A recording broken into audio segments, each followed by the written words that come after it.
Opinião Internacional, nossa conversa com o embaixador José Vicente de Sá Pimentel, colunista do jornal A Tribuna, escreve aos domingos no nosso jornal. E vamos falar sobre a eleição americana e eleições na Venezuela. Prazer falar com você, meu amigo. O prazer é sempre todo meu.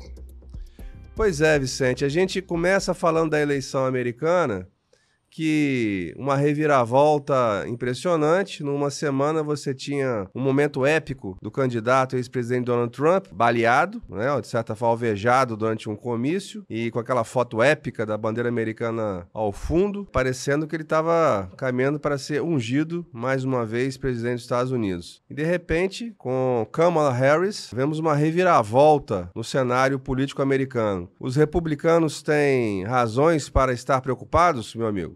Bom, com certeza tem razões, né? Mas é preciso, antes de mais nada, dizer que isso está apenas no início. E como já houve muitas reviravoltas até aqui, a gente não sabe o que pode acontecer daqui para frente.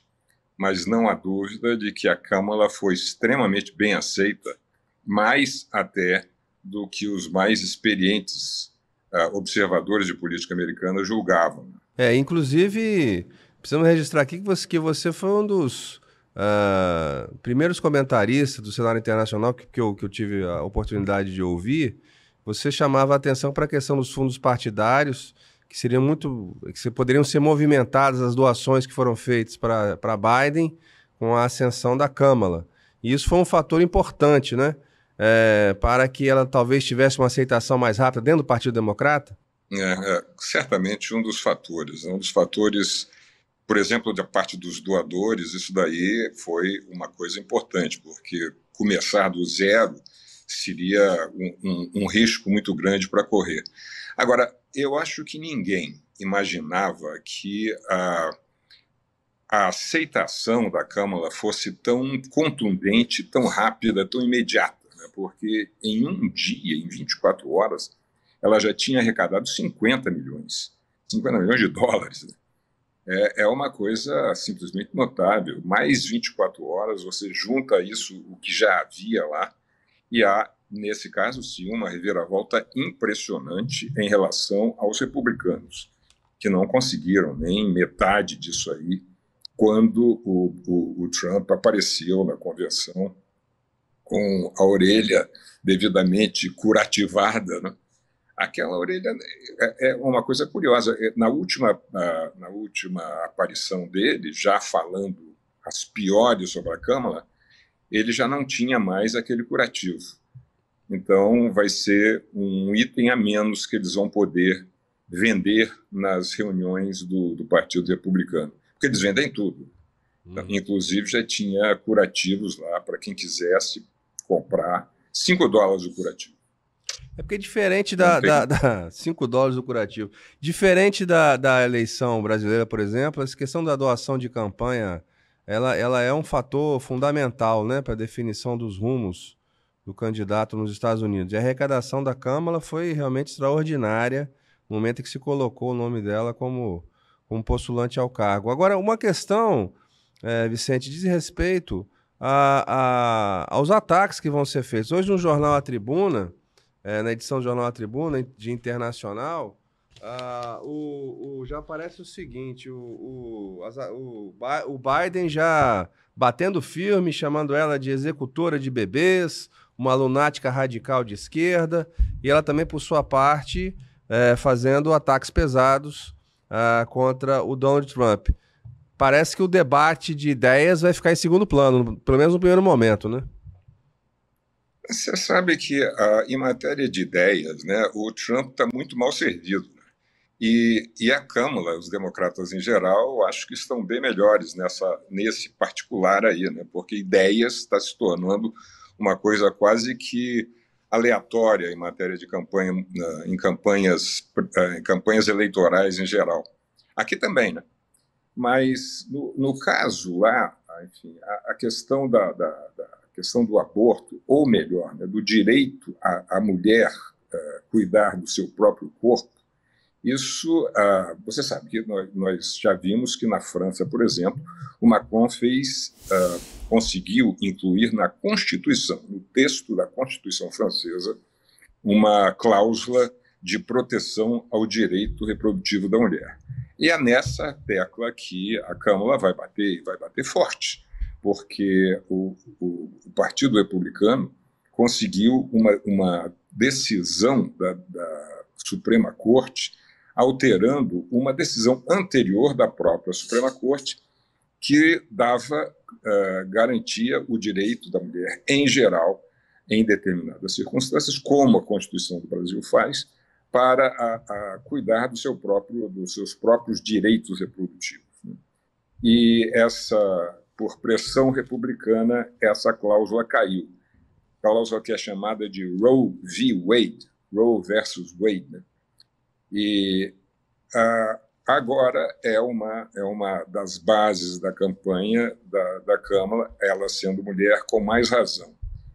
E esse vai ser um tema muito importante, também porque você vê só como é que estão as coisas. Né? O vice-presidente escolhido por Trump, o J.D. Vance, que é um rapaz de 39 anos, a metade da idade do Trump, ele, numa das primeiras falas, como já ungido como candidato a vice-presidente, ele falou que um dos problemas desse governo atual e das mulheres que compõem esse governo é que elas não têm filhos.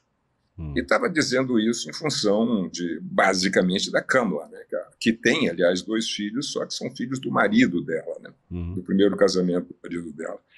E isso já fez com que um número importante de mulheres, né, nos Estados Unidos, inclusive de uma atriz muito famosa, né, Jennifer Aniston, que fazia aquele seriado Friends, né, e que não tem filhos, aparentemente não pode ter filhos, ela saiu imediatamente falando e fez, inclusive, uma manifestação para o J.D. Vance, dizendo, olha, espero que a sua filha, quando chegar o tempo dela, ela possa ter filhos.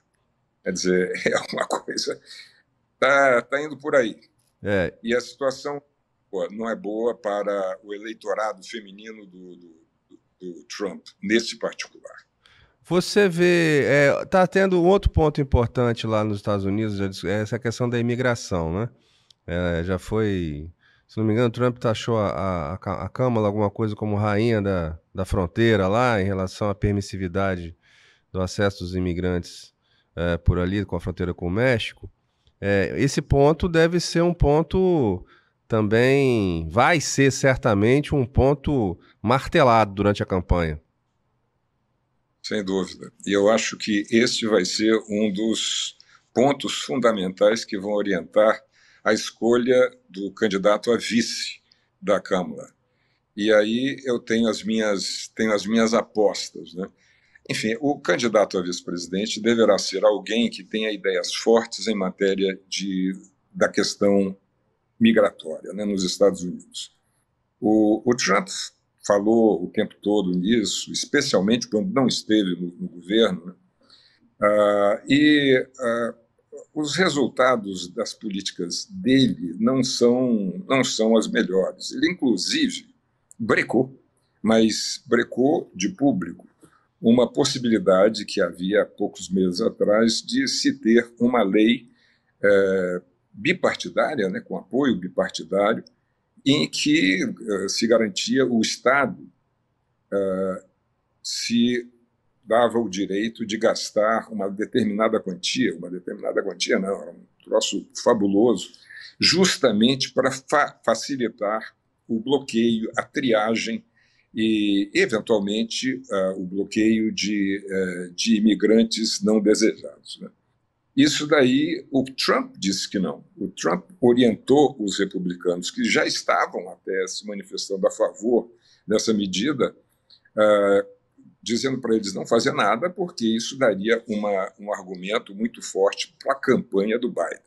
Então, isso daí é uma das coisas que serão exploradas com certeza daqui para frente.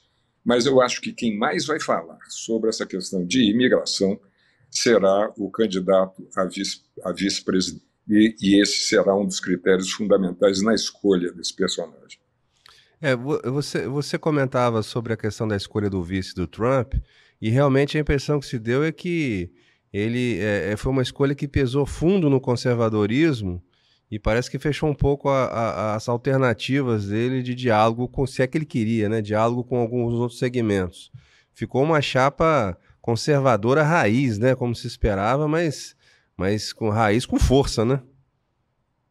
O problema, sabe que o Trump elogiou os olhos azuis do J.D. Vance. Talvez os olhos azuis dele sejam realmente um trunfo, mas as posições políticas dele, não. Ele foi um dos críticos mais violentos do Trump. Ele realmente chamou o Trump de Hitler, de uma imitação de Hitler. Então, não sei, eu acho que vão aparecer durante a campanha muitos vídeos desse rapaz falando sobre o atual candidato à presidência dos Estados Unidos. Ele tem vários pontos complicados, né? E ele, inclusive, é casado com uma mulher brilhante, uma mulher advogada, com títulos em Yale, com mestrado. É uma mulher muito importante intelectualmente.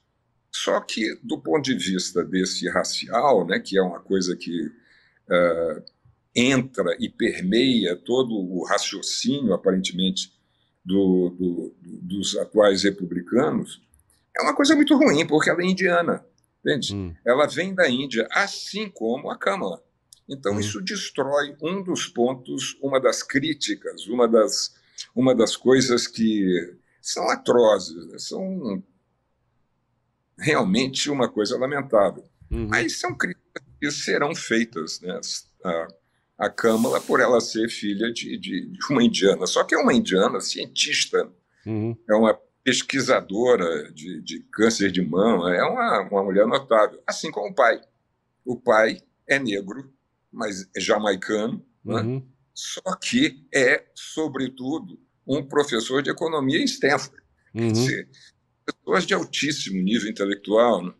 Agora tem a questão da cor de pele, que para alguns é importantíssimo. Enfim, aí é que está. Embaixador, temos tempo aqui para fazer uma derivação geográfica aqui, abaixo do Equador, para falar sobre a Venezuela, que vem no momento crítico, né? No próximo domingo teremos eleições. O Maduro enfrenta o candidato à posição, Edmundo González. A questão das auditagens eleitorais criou uma tensão muito grande, inclusive com o próprio Tribunal Superior Eleitoral no Brasil, que já falou que não vai mandar nem comissão para acompanhar as eleições lá. Também teremos uma eleição tensa no domingo, é isso? Você sabe que durante muito tempo eu me perguntava, né, com os meus botões, né, como se dizia antigamente, se nós chegaríamos a esse ponto, né, de véspera de eleições na Venezuela, porque a coisa, você lembra bem, né? Quer dizer, não há eleições na Venezuela desde 2013, né? Você tem o Maduro, né? Nicolás Maduro venceu em eleições em 2013 o Henrique Capriles. Desde então, ele não abandonou mais a presidência. Antes, você tinha o Chávez, desde 98 até 2013, ele morreu de câncer, e o Maduro assumiu o lugar dele e não tinha mais nada. Só que as condições da Venezuela deterioraram de uma maneira fortíssima, né? E aí, em outubro do ano passado, numa reunião internacional no âmbito latino-americano, em Barbados, o Maduro aceitou, né, um acordo pelo qual seriam realizadas eleições no período de 6 meses, inclusive, na Venezuela, e com uma série de garantias democráticas, garantias para a oposição, etc. Essas garantias foram sendo retiradas pouco a pouco, né? A candidata, que era a Maria Corina Machado, que era uma mulher, tinha militado na política, uma advogada, mas com militância em política, ela foi banida em janeiro passado, banida porque teria cometido crimes de fraude, não sei o quê. E isso pegou extremamente mal. Só que, inclusive, né, houve ameaças dos Estados Unidos de retirar as sanções, porque a contrapartida americana para aceitar para o Maduro aceitar as eleições era o levantamento das sanções ao petróleo americano. Evidentemente que você pode dizer que era do interesse americano importar petróleo da Venezuela e que a coisa era oportuna, mas o fato é que houve esse tipo de acordo político que já em janeiro último o Maduro não estava respeitando. E agora nós estamos diante dessa situação extremamente crítica em que o Maduro começa a discutir com uma série de países vizinhos nossos, né, e finalmente fez essa gracinha com o presidente do Brasil, fazendo piadinhas de uma maneira completamente inapropriada, fora de extemporânea, fora de qualquer bom cálculo político, né, se é que ele quer fazer algum tipo de cálculo político. Inclusive, interessante que isso a irritação no Palácio do Planalto é porque o discurso de Maduro em relação a uma suposta não confiabilidade do sistema eleitoral brasileiro, resumindo, né, a fala dele, aproximou, de certa forma, ao discurso do ex-presidente Bolsonaro.